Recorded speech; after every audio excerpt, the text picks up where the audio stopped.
Was a girl running in our group. She had a high-speed motor in a 40 Ford Coupe. She had a racing cam and a supercharged. Look at Buddy, hot rod and large. She's a hot rod. She's a hot rod. Tesla. Can you imagine a snap-together car? I mean, like models. Remember your old models? The original models were real easy.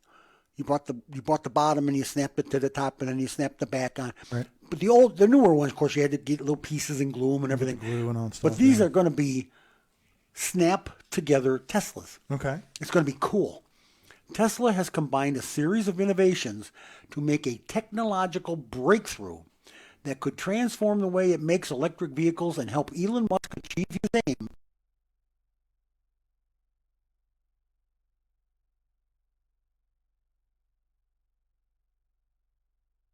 Presses and 9,000 tons of clamping pressure to mold the front and rear structures of this model.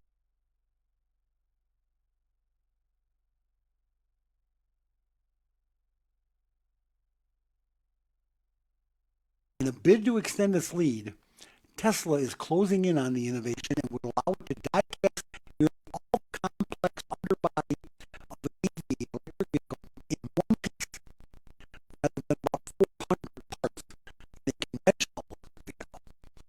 Hello. Terry Wachowski, president of U.S. engineering company Caresoft Global, said if Tesla managed to gigacast most of the underbody of the electric vehicle, it would further disrupt the way cars are designed and manufactured. And he didn't want it. Castings are very hard to do, especially the bigger and more complicated. Chuck, this is just outstanding. Yeah. They're going to have this thing that can snap together. I'm sure it's going to cost a few jobs. Look what it's going to do to the manufacturing process.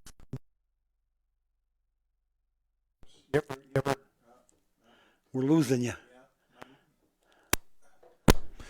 But so, you know, if you were to think about it, you build a Lego and you drop it, all pieces everywhere, I would be worried that you can accident around picking them up. Oh, no, they're talking about making this all one piece. So it's fused. They're going to fuse it with a... Exactly. They'll take and they stamp the whole underbody. So the entire underbody car comes out with this one press. Right, but it's basically a bunch of pieces. So you're basically building a Lego and then pressing it together permanently. It is Legos. It's not pieces, yes, Chuck. that's what they just said. But you're pressing it together in a press. You have a bunch of pieces. Yeah. They're pressed together. It's like a Lego that's fused.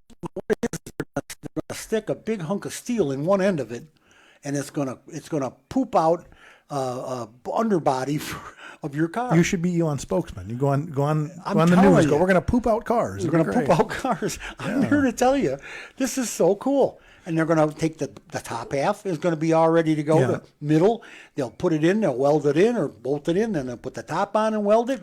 I mean, they can make a car in 20 minutes. Well, but one of the things, you know, that we've talked about these things, like, what was it the Rivian that had a $15,000 bumper or whatever it was? Oh, yeah. So, I mean, that becomes the next question, is the idea that, okay, I get into an accident, instead of having a $15,000 bumper or being in the body shop for a month, you just go to the body shop and they like unfuse your Legos and then fuse new Legos on. This was the one thought I had on this. Yeah. Being that the whole bottom is one sheet of steel. Yeah. And if you were to bend that, could you get it back in shape, or would that car be totaled? Okay. Think about that. Because your whole top is going to be one piece. It's all going to be stamped out.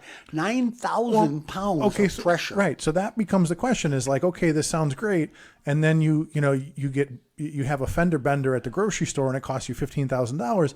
That's not a good long-term solution. Or your car's totaled because you bumped into a shopping cart at 5 miles an hour. I know. Right? I know. That's the problem. This is what I was worried about. Was it going to be that kind of problem? Right. And I don't know. I think there's got to be repairable. There's got to be variables to it. There's somebody had to think ahead. Well, that's what I'm saying. I mean, the ideal scenario would be I get into a minor accident.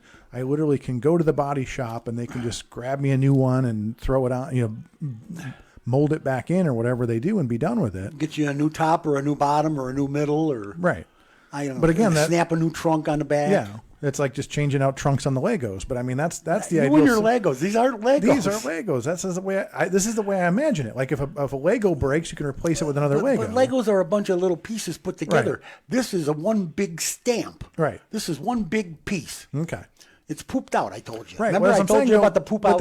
But then literally it sounds like you'd have a fender bender and it'd total your car then. I think it would. That's the problem. I'd have to see what the reasoning is behind that. Then you get a fender bender, they go, well, you need a new battery, that's $20,000, and $15,000 fender. You need a new undercarriage, that's and then we need $30,000. Camera shot, you need new glue. Yeah. Next thing you know, you get a $50,000 fender bender. Yep. Well, what's the insurance company going to say about that? Right. Hello. That's why that's why Tesla has insurance issues already. I mean, they do because they're expensive. I get it. But I'm telling you, I just think making a snap together model. Yeah. Out of the Tesla. Yeah. And it's not Legos. Don't listen to him. Okay. It's not Legos. I imagine Legos. Well, it's a snap together thing. And it's all pooped out of a big press. Okay. And it snaps together. And then they weld it up and you're off on the road. Right. Which, I mean, again, for production, that sounds great. Again, imagine, you got to go and change one I can't picture repair. I don't. Okay, so they go, oh, by the way, George, if you're going to go, replace a gasket or something, you got to take the whole top off the car and, take them apart and then replace the gasket and put it all back together. Let's see if it's welded on or bolted on is what's going to happen. Right. I mean, that's the whole thing. You know this more than anybody is like, we were just talking about the old cars. Like when you had an Oldsmobile, you used to crawl into the trunk and be able to crawl in under the hood and work on it. Now everything's so tight. It's like I got to change one bolt. You got to take the whole engine apart. I mean, that's the whole thing. Is that engineers are great at designing things. Tell those engineers to try to fix something. Yeah, well, exactly. I couldn't agree with you more.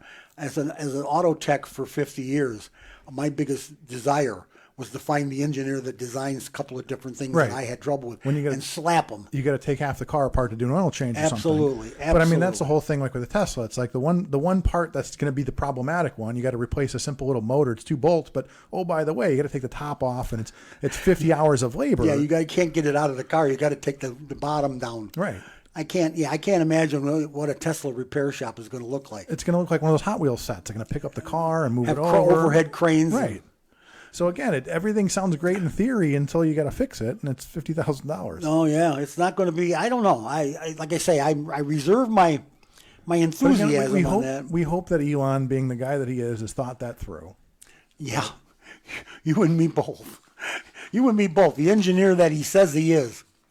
Here we go with a Toyota has an EV battery future that promises 500 miles of range by 2026, which is 2.5 years from now. Not even 2.5, 2 years from now.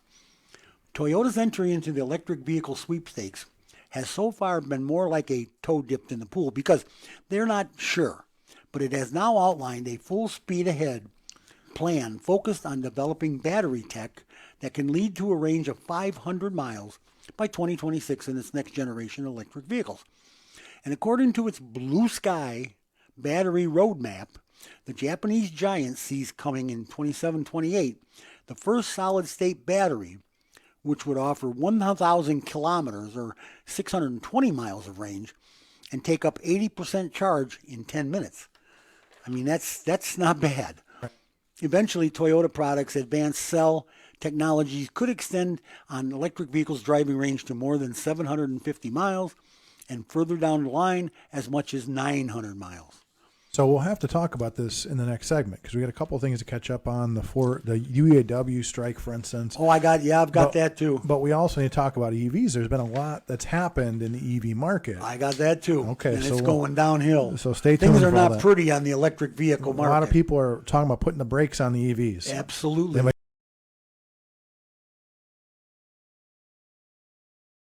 We're here talking about, we're screaming up the backstretch right now. Chuck's still picking up his Legos, and we're talking about, we're going to shift gears here and get into the strike. It's over.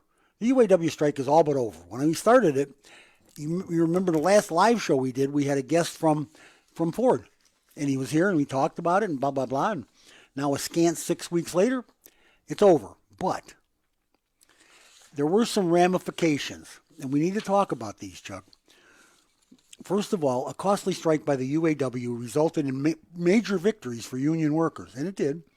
But the historic wages and benefits won at the bargaining table are likely to reshape future investment and hiring decisions by the Detroit Three as they seek to offset higher labor costs. They don't seem to worry about labor costs or anything when they're building these, when they're putting billions in the EV plants and battery plants. They don't think about that. We don't hear nothing about that.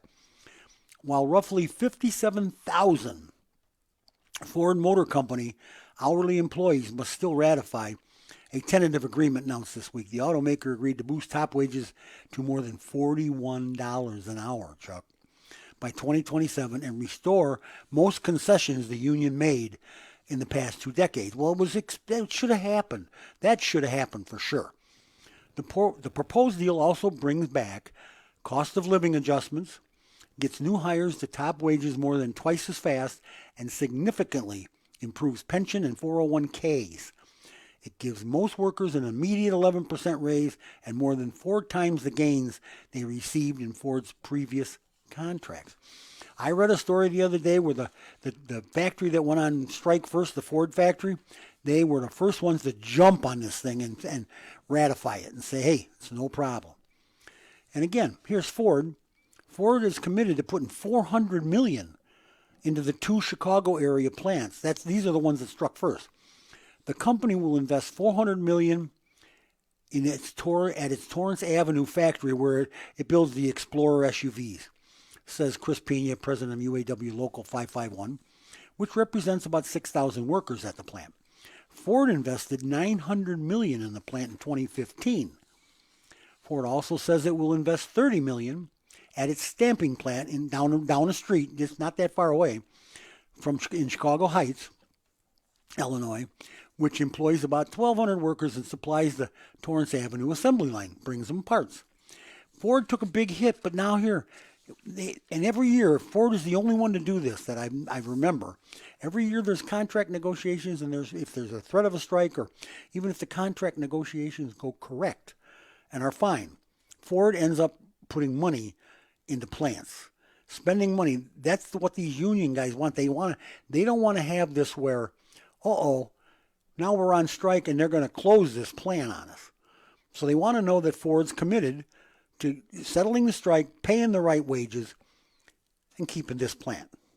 And I don't see them ever tearing down the. If you've ever been to the South Chicago plant, that's just huge. I've been in it, and it's just absolutely huge. Yeah, I'm sure the guys in Lordstown thought the same thing. Well, that's a huge plant too. I mean, yeah, Lordstown, that's GM. Yeah. But still, you're right. They probably thought the same thing. You're exactly right, and took it on the chin. Want to know what the UAW's next target is? This Sean Fain, this guy that they elected, it's just a regular old worker. I mean, he's a great guy, and he's tough as nails. And this guy is going after, he's going to organize everybody. Well, his next target, what do you think it is, Chuck? Well, I mean, my hunch is who's left that's not unionized. And big. Got to be big. Well, Elon is going to be on his target. Absolutely. As is Stellantis. Oh, no, Elon is right there in the middle of the target. After a self-proclaimed victory over the Detroit Three automakers, UAW President Sean Fain has made it clear where he'll direct his energy next. One of our biggest goals coming out of this historic contract victory is to organize like we've never organized before, Fain said Sunday. When we return to the bargaining table in 2028, it won't just be the big 3. It'll be the big 3. It won't just be with the big 3, but with a big 5 or big 6. Several automakers, such as Toyota Motor Company, Volkswagen Group, major auto plants in the U.S. that operates major auto plants in the U.S. that employ non-union workers, but there's one particularly enticing target for the UAW. Tesla Inc., the most valuable automaker in the world. I didn't realize that. Yep. The most valuable automaker in the world, the electric car leader, and employs tens of thousands of non-union workers across California, Texas, Nevada, and New York. So now you think Elon's going to put up with that? So there was already I'm trying to think of how exactly they put this, but basically there is a an organizing committee that's already taking place in California. So they are definitely, it's definitely moving its way through. They're going after it. Yeah. And you know what? I don't know. There was another story I got down the road that a couple of these plants have given their people big raises and stuff to get non-union. They're still not making as much as these guys, but they're giving them big raises so that they don't organize, trying to keep them from voting to organize, use the union. And I don't know how that's going to work. We'll see. Yeah. We'll see. I don't know that any of the employees at Tesla are happy. They have a lot of disgruntled employees. I don't know why. Well, that's the question, though. I mean, the way we talk about it, though, there's a lot less people involved in the process. That was one of his, I remember from the very beginning, that was one of his goals, was to make as automated a process as possible. Oh, yeah. So, I mean, the number of hands that touch a new Tesla are probably... Oh, especially with the snap-together Tesla. With the a couple guys with their Legos and the glue, and then you're done. No Lego. You don't listen to him. It's not I'm Legos. telling you. I'm going to go find a video of it. But so I'm saying, I mean, that that's the whole point, is that Elon's always looking at ways to have less hands on the operation. And so I don't even know what that would really entail. Well, less hands mean less screw-ups. Right. Less things that need to be glued together, right? That's right. Less possibilities. Yeah. Well, that's the story on the UAW. They got what they wanted. They started high. They came down. The automakers started low, and they came up. This is how union negotiation works. How all negotiation works. But they got their concessions back from way back, from like Right. 2009 when they gave up right, and that seems fair. They gave a lot. They gave up a lot, and now they want their 401ks. They want their concessions back.